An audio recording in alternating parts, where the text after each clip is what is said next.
Welcome to মুনমুনের classroom. আমরা করছি class 11-এর কেমিস্ট্রির সেকেন্ড স্কুলের সেকেন্ড পার্ট।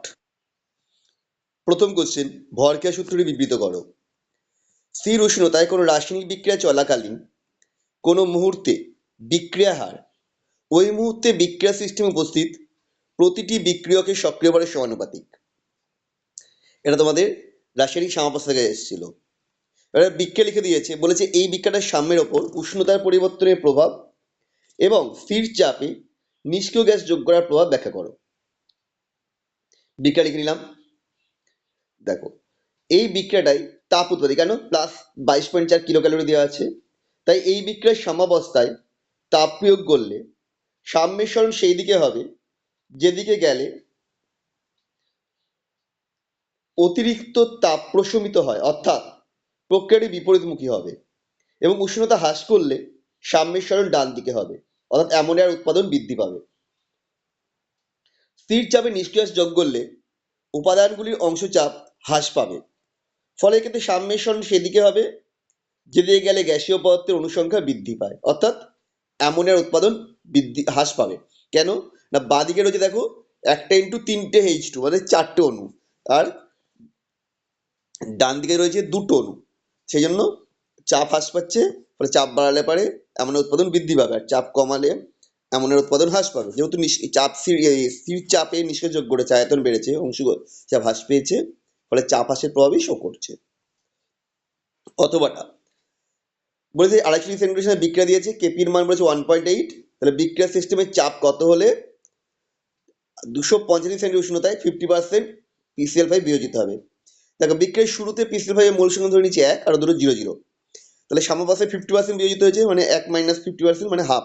তাহলে হাফ যদি ভেঙে যায়, হাফ থাকলো, হাফ ভাঙলো, তাহলে হাফ ভাঙলে PCl তৈরি হবে হাফ, Cl2 তৈরি হবে হাফ। তাহলে মোল টোটাল সংখ্যা হচ্ছে 1-2 + 1-2 + 1-2 মানে 3-2। তাহলে অংশাপ কি হয়, প্রথমটা সবকটা 1-3 করে হয়ে যাচ্ছে। মোট চাপ পি হলে তাহলে অংশাপ কত হচ্ছে, মূল অংশ 1/3 আর অংশাপ হচ্ছে p/3 p/3 p/3। তো সাম্য দেবো, কেপি বের করে নিলাম। এখান থেকে সমাধান করলে পি এর মান বেরোচ্ছে 5.4 atm, অর্থাৎ বিক্রিয়া সিস্টেমের চাপ হবে 5.4 atm। বলছে অ্যাসিটিক অ্যাসিড এবং NaOH 2:1 মোলার অনুপাত বাফার দ্রবণ রূপে ক্রিয়া করবে কিনা ব্যাখ্যা করতে বলেছে। অবশ্যই এটা বাফার দ্রবণ হিসেবে ক্রিয়া করবে, কারণ 2 মোল অ্যাসিটিক অ্যাসিডের মধ্যে 1 মোল অ্যাসিটিক অ্যাসিড 1 মোল NaOH সাথে বিক্রিয়া করে সোডিয়াম অ্যাসিড উৎপন্ন করবে, ফলে দ্রবণে অ্যাসিটিক অ্যাসিড ও সোডিয়াম অ্যাসিডের মোল সংখ্যা হবে 1:1, ফলে এটা বাফার দ্রবণ রূপে কাজ করবে।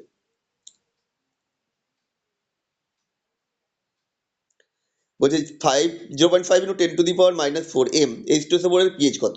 তাহলে এর হচ্ছে নর্মালিটি নিয়ে যাই, 2 দিয়ে গুণ করলাম, তাহলে হলো 1 × 10⁻⁴। তাহলে পিএইচ কত হবে, -log of 1 × 10⁻⁴, that means 4।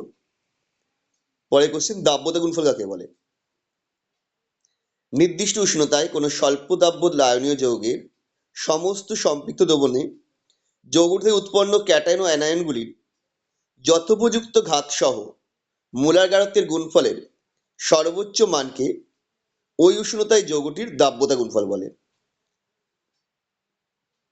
SR-SO4 এর দাব্যতা গুণফল বলে দিয়েছে 1.5 × 10⁻⁹ হলে 0.1 মোলার SrCl2 দ্রবণের দাব্যতা গুণফল নির্ণয় করতে, দাব্যতা নির্ণয় করতে বলেছে। আচ্ছা, দাব্যতা S ধরে নিলাম, তাহলে কি হবে, Ksp = SR2 plus concentration SR2 plus into concentration SO4 2 minus, ভ্যালুগুলো পুট করে দিয়ে সমাধান করে দেবো।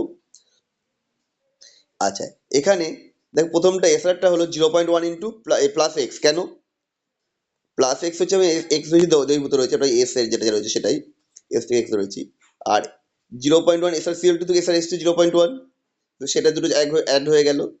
এবার সমাধান করলে যেটা পাবো সেটা হচ্ছে 1.4 × 10⁻8, তাহলে এর দাব্যতা হবে 1.4 × 10⁻8 m।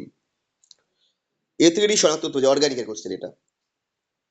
CH3 CHBr single bond CH2Br, এটা KOH আর ইথানল দিলে তৈরি হবে 1 ব্রোমো প্রোপ 1 ইন। প্রথমে তাকে আবার যদি NaOH তরল NH2 তরল অ্যামোনিয়া দিই, তৈরি হবে প্রোপাইন। একে আবার যদি আমি 1% HSO4 20% H2SO4 দিই 80°C, তাহলে হয়ে যাবে অ্যাসিটোন। তারপরটা আছে অ্যাসিডিনকে NaNH2 এক মোল দিয়েছে তরল অ্যামোনিয়া আর CH3CH2 এটা হয়ে যাবে প্রোপ 1 আইন, মানে ইথাইল গ্রুপটা ঢুকে যাচ্ছে, এটা সোডিয়াম প্রথমে আসবে, তারপর সোডিয়াম হাইড্রেট বেরিয়ে গেল, ওটা ঢুকে গেল। নাইট্রেশন বিক্রিয়ায় ব্যবহৃত গাঢ় H2SO4 ও গাঢ় HNO3 এর মধ্যে কোনটি লুইস ক্ষার হিসেবে আচরণ করে? HNO3টা লুইস ক্ষার হিসেবে আচরণ করছে, OH মাইনাস ত্যাগ করবে। পরেরটা দেখো, নিচের বিকারকগুলোকে শনাক্ত করতে বলেছে। প্রোপান টু অল আছে, এটাকে ইথানলে কেউ দিলে তৈরি হবে প্রোপিন। তারপরটা লঘু শীতল ক্ষারীয় কেমন উপর দিয়েছে, এটাকে তৈরি হয়ে যাচ্ছে গ্লাইকল। আর এম ক্লোরোসিলিক অ্যাসিড আর দেবে এম ক্লোরো প্যারাসিলিক অ্যাসিড এবং হচ্ছে লঘু এসিএল দিয়ে তৈরি হবে সিস। ক্ষারীয় দিলে এবার হচ্ছে সিস, ভুল বলছি, ক্ষারীয় লঘু শীতল ক্ষারীয় কেমন উপর দিলে হচ্ছে সিস। আর যদি M chloro acetic acid M metachloro প্যারাসিলিক অ্যাসিড দিলে এবার তৈরি হচ্ছে সিস। বেনজিন থেকে ইথাইল বেনজিন প্রস্তুতি কোন পদ্ধতিটা বেশি উপযুক্ত? দুটো পদ্ধতি দিয়ে দিয়েছে, এক্ষেত্রে দ্বিতীয় পদ্ধতিটা বেশি উপযুক্ত, কারণ এক্ষেত্রে কেবল ইথাইল বেনজিনই উৎপন্ন হয়। কিন্তু প্রথম পদ্ধতিতে বেনজিন বলয়ে একটি C2H5 গ্রুপ প্রবেশের ফলে বেনজিন বলয়ের সক্রিয়তা বৃদ্ধি পায়, ফলে একাধিক ইথাইল গ্রুপ বলয়ে প্রবেশ করতে পারে। পরেরটা বলেছে বিক্রিয়াতে পদার্থ শনাক্ত করতে বলেছে। ডাইজোনিয়াম ক্লোরাইডকে H3PO2 আর জল দিয়েছে, তৈরি হবে বেনজিন। তারপর বিকারকটা সংকেত করতে, প্রথমটা দিয়ে বলছে জিঙ্ক চূর্ণ দিলে ফেনল থেকে বেনজিন হয়ে যাবে। তারপরে বিক্রিয়ার ক্রিয়া কৌশল বলেছে অ্যাসিটাইলেশন। বলছে এই বিক্রিয়ার কার্যকরী ইলেকট্রোফাইল হলো CH3 C ডবল বন্ড ও C এর মাথায় প্লাস। ইলেকট্রোফাইল উৎপাদন প্রথমে হচ্ছে ওই AlCl3 খেয়ে যাচ্ছে ক্লোরিনের সাথে, HCl4 হয়ে বেরিয়ে যাবে, আর অ্যাসাইলিয়াম আয়ন উৎপন্ন হচ্ছে। তারপর তৈরি যে সিগমা কমপ্লেক্স তৈরি হলো। সিগমা কমপ্লেক্সে যে সিগমা কমপ্লেক্সে হাইব্রিড গঠন করেছে। এরপরে দেখো সেই হাইব্রিড যেটা সিগমা কমপ্লেক্সে হাইব্রিড তৈরি হয়েছিল, এটা প্রোটিনেশন হচ্ছে, অর্থাৎ এখান থেকে একটা প্রোটন বা H+ কে বের করে দিয়ে যৌগটা স্টেবল হচ্ছে, সেক্ষেত্রে তৈরি হয়ে গেল অ্যাসাইল বেনজিন। এটা হচ্ছে পুরোটা কমপ্লিট হয়ে গেল।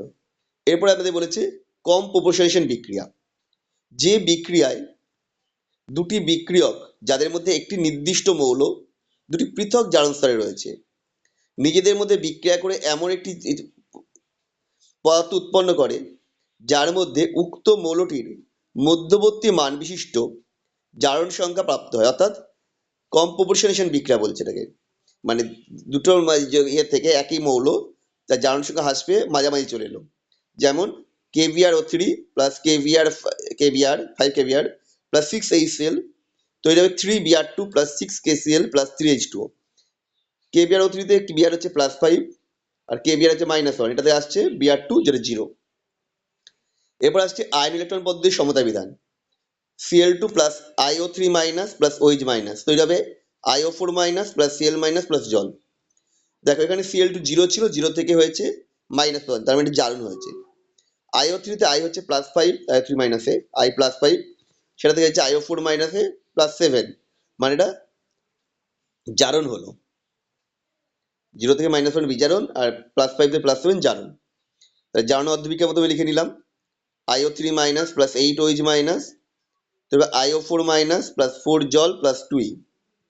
বিজারণ অর্ধবিক্রিয়াটা হচ্ছে Cl2 প্লাস 2E, তবে 2Cl মাইনাস।